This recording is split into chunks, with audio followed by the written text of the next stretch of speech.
Hello everyone and welcome back to another episode of Revise Enterprise. On today's channel, I'd love to help AQA students, specifically GCSE AQA Business Studies students with topic 3.3, which is business operations. And what we're going to target today is the concept of methods of production. So let's go through the video and see what we're covering today and see if we can get you more confident in this area of the course. So here are our learning objectives for today's channel.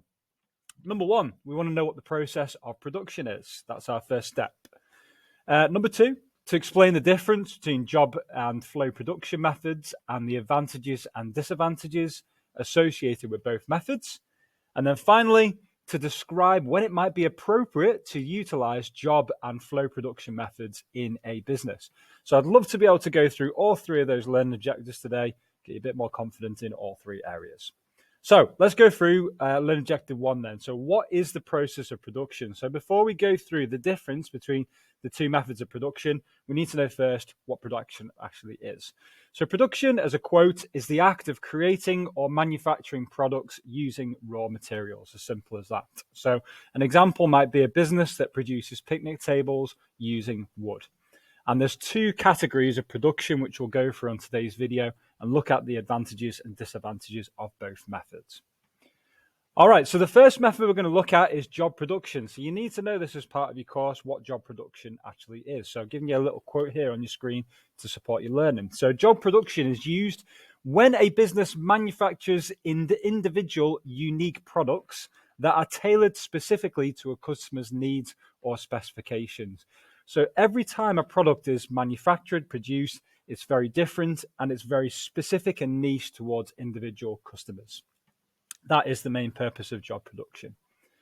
Okay, so what are the pros and cons of job production methods then? So some of the advantages associated with this production method is it can increase employees' motivation. And the reason for this is because they're producing products every single time that are completely different. So it keeps their morale up and their motivation within the business. Secondly, it allows them, because it's a very niche product tailored towards their individual needs, it allows the business to charge customers a higher price for their products. And ultimately, that means for them, they can increase their sales, but also more importantly, they can increase their profits as well. However, with job production methods, there are potential drawbacks as well. The obvious one is it's very expensive to produce in each individual item. If you're tailoring each product towards individual customers' needs, it's going to be a very expensive way to produce products and very time consuming as well, as said on the second bullet point here. In order to produce each product as well, employees may need specialist skills and training, which can obviously be time consuming again, but also to put them on these training courses, which might be quite intensive in some cases, they might be quite time consuming and spend time away from the business as well. If it's done in-house, that means they're taken off the shop floor, so other people have to be drafted in, and it can cause significant issues within the business in terms of extra skills and extra training needed for staff. So there's some of the advantages and disadvantages of job production methods.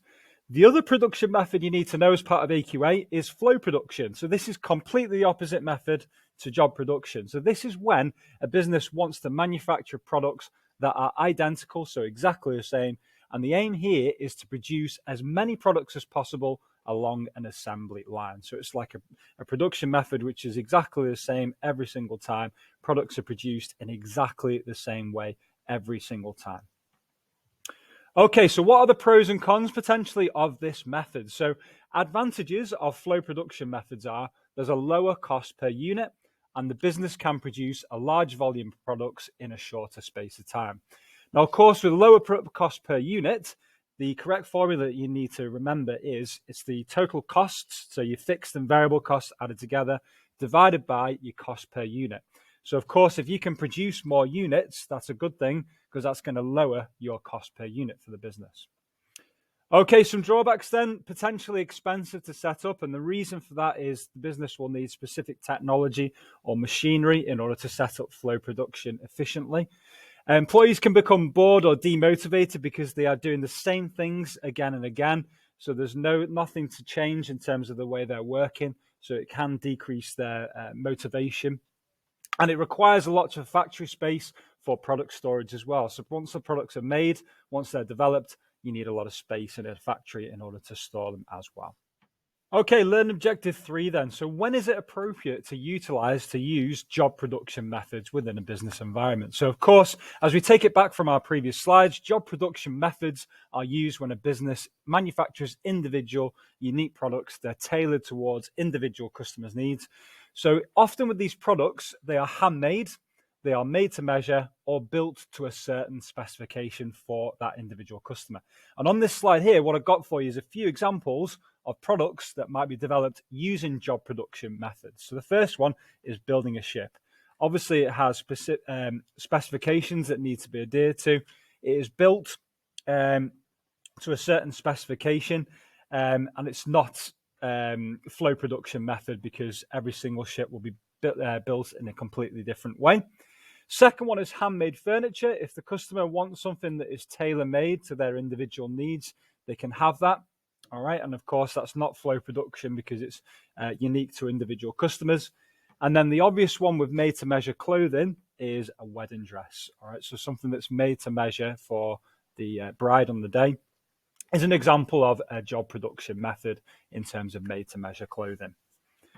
Okay, when is it appropriate then, next question, to utilize flow production methods? So of course, going back to the previous slides, flow production should be used when all products need to be produced identically with the aim to manufacture as many products as possible along a continuous assembly line. So things that can be made in exactly the same way are the following. So chocolate bars, number one, making me feel very hungry.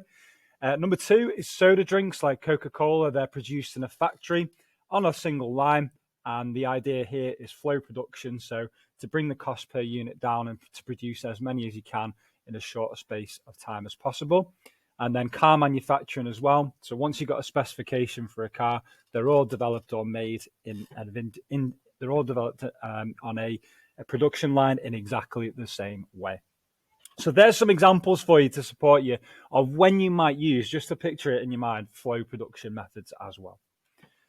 Okay, so what we've done on this channel today for AQA students is we now know what the process of production is, learned objective 1, so we covered that in the video. Learned objective 2, we can explain the difference between job and flow production methods and some advantages and disadvantages associated with both methods. And then finally, we can tick off number 3 because we described when it is appropriate to utilize job and flow production methods in a business. And I've given you 3 examples for flow and for job production of where you can use each individual method as well. I'd like to finish off the video today by saying thank you for tuning into the channel. Please follow us on Twitter, Instagram, Facebook, and TESS as well. And don't forget to like or subscribe to the channel if you haven't done so already. And I'll very much look forward to seeing you on the next video.